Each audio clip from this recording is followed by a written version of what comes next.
3.2 Aggression in sport. Aggressive behaviour seems to be pretty common in most sports nowadays. For example, last month, Joe Merchant, a professional rugby player, made a hard tackle on the opposition and broke the collarbone. How would you explain this? Aggression is defined as any form of behaviour directed toward the goal of harming or injuring another being who is motivated to avoid such treatment. Barron and Richardson, 1994. Using this definition, we can see the common misconception that many actions within sport are not actually aggressive behaviour. Using your example, the player did not intend to harm the opponent, as his goal was to get the ball within the rules of the sport.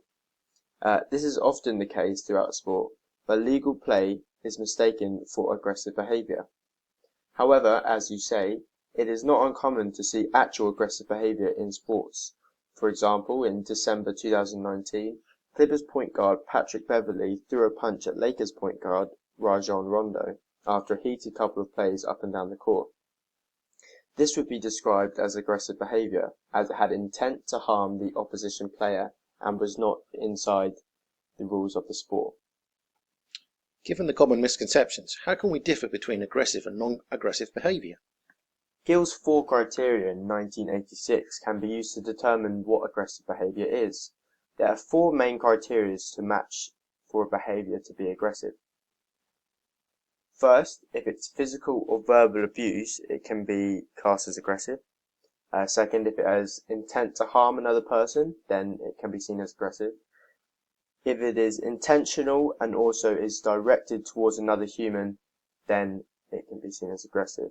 If the behaviour has all these attitudes, then again we can class it as aggressive. If the action does not have these, then it is not aggressive according to Gill's criteria. For example, in football, a player goes for a slide tackle and gets the ball, but in the same action clips the opposition player. This is clearly unintentional with no intent to harm the player and therefore is deemed non-aggressive. However, a football player who has no intention of getting the ball and uses 2 feet to take out an opposition player shows aggressive behaviour. This is because they show clear intent to physically harm the opposition player outside of the rules. Aggressive behaviour seems to come in multiple forms. Can you elaborate? Wiggins, James et al. In 2006 states it is important to realise that acts of aggression may be interpreted differently depending on the nature of the sport. Therefore, we can categorise types of aggression using this statement. So hostile aggression was defined as harmful intent without the desire to achieve a competitive benefit by Todd, Thatcher and Rahman in 2010. This is not within the rules of the game, with clear intent to harm someone physically or mentally. This is the type of aggression that most people think about when someone says aggressive behaviour. An example of this would be a basketball player verbally abusing the referee. Husband and Silva in 1984 suggested that this behaviour requires unusual amounts of energy and effort. This can therefore take away from the effort they are putting in to the sport, and so it could affect their value to the team. Therefore, suggesting that if a person is hostile aggressive, then they are less effective to the team. Another type of aggression is instrumental. It's defined as holding focus on completing a competitive goal through harmful means. Todd, Thatcher and Rahman, 2010. Harming someone is not the main goal, rather it's a goal in the sport that is the main intention, but by harming another, this goal can be achieved. For example, a dirty sliding tackle's intention is to gain the ball, however it harms the opposition in order to achieve this goal. This behaviour is premeditated with intent to harm as well as not being inside the rules of the game. Reactive aggression, as the name suggests, is in reaction to a stimulus. For example, if a dirty tackle was made on a rugby player, then they might become aggressive in reaction to this tackle. Here they can react with either hostile or instrumental aggression. Lastly, there is sanctioned aggression. This is intent to harm the opponent, but within the rules of the game. This often applies to many combat sports such as boxing or MMA, as the main point of the sport is to cause harm to another. When a coach or player tells someone else to get aggressive in a game, they are mistaking this with what they really mean, which is to be assertive. Assertive behavior can improve performance and is where a player will play within the rules of the sport at a very high intensity, but with no intention to harm an opponent. Bredemir, 1994. A player will use their physicality within the rules of the game to help gain an advantage over an opposition player or team. For example, assertive behavior in basketball would involve a team playing at high intensity full court press and bumping the opposition within the rules of the game. This puts more pressure on the other team and could cause them more turnovers and therefore giving an advantage to the team that is full court pressing. It is the job of the coach to encourage assertive behavior and discourage aggressive behavior. However, coaches often ask players to show aggression when they actually mean to show assertion, and this was actually a study done by Connolly in 1988. Both coaches and experienced players should lead by example and show other players how and how not to behave. What might cause these types of aggression? There are many possible causes of aggression. Sometimes it's only one cause, and other times it's multiple causes that cause aggressive behavior. Some examples are as follows. A football player may not like a decision that a referee has made against his team, therefore he gets frustrated and starts verbally abusing the ref and being aggressive. A basketball player's opposition number might start talking trash to him, which gets him frustrated, and so he throws a punch at the player. Both of these are examples of reactive aggression, where a player reacts to something happening on the field/court in the environment. Some non-reactive causes of aggression include pressure from fans or club. This can lead to frustration when losing, so pressure to win, and it can lead to this frustration, which causes them to act out aggressively. Or perhaps a netball player is under a lot of stress at home related to family issues, so when it comes to playing their sport, they take out their frustration on opposing players with aggressive behavior, either verbally or physically. Another cause may also be the nature of the sport itself. Sports with more physical contact within the game might cause players to act more aggressively. Football and rugby, two very, very popular contact sports, have also been identified as more likely to trigger aggression both on and off the field. Tenenbaum et al. 1997 and McKelvey and Scout 2002.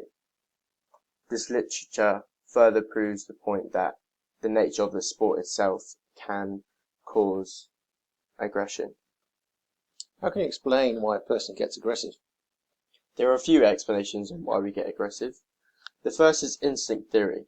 This suggests using the Freudian idea that it's our instinctive nature to be aggressive, 1920. He suggested that aggression is a survival instinct and is innate. The aggression will build up over time and eventually will be released. And this is Laurent said this in 1996. So this theory suggests that a person will inevitably become aggressive, and that playing sport is a punchy bag as such, where the built-up aggression can be released. So therefore, Freud and Rollens's theory suggests that aggression is reduced during sport. For example, a basketball player who has stress built up from home might take their aggression out in a game by verbally abusing a ref or opposition players as a way to release their built-up stress and aggression. When aggression is displaced in a socially acceptable way, this theory suggests that frustration is let out and they cause the catharsis effect. However, when it's let out in a socially unacceptable way, punishments are given which increases aggression further. Catharsis theory also argues that aggression is a natural and intuitive motion which has the compelling need for release through physical action with a controlled environment. This is Bushman et al. In 1999. This literature supports the instinct theory further. Are there any criticisms of this theory? Yes, there are. One is that it has been found that aggression increases during sport rather than decreases like Freud suggests, and this is Berkowitz in 1972. As well as this, no innate traits of aggression have ever been found to support this theory. Also, many athletes do not show the same aggressive characteristics in everyday life like Freud's theory would suggest. What other theories or explanations for aggressions are there? Social learning theory can also be used to explain aggression. Bandura's social learning theory in 1966 suggests that all behavior is learned and nurtured through the environment by observing others and reinforcement. So the theory suggests that aggression becomes an accepted behavior if reinforced. It will more likely be replaced if it's part of the social norms and therefore positively reinforced by society.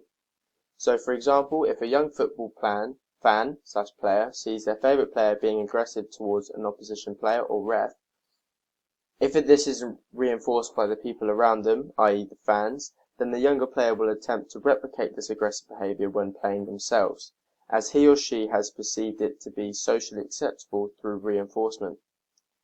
Further research by Bandura in 1973 suggests that people who are interested in contact sports, such as rugby, are more likely to demonstrate aggressive behaviour. This is because the sport deems the aggressive behaviour as acceptable in the rules, therefore reinforcing it positively to the fans who watch it, and therefore they are more likely to reproduce this behaviour. This further supports the social learning theory. What are the criticisms of the social learning theory? One criticism is that people don't always copy behaviour of others like the theory may suggest. A fan may see some aggressive behaviour, and even though it's reinforced, they do not reproduce the behaviour. As well as this, if the reaction to the behaviour is poor, they will not always copy the behaviour, as they have their own free will to decide what they wish to copy. Another theory of aggression is the frustration-aggression hypothesis. Dollard et al. In 1939 states that aggression occurs because frustration arises due to a goal blockage. It suggests that a person has a goal that they are motivated towards. However, when blocked from achieving this goal, frustration arises. This theory states that frustration always leads to aggressive behavior, so when frustration arises, they become aggressive.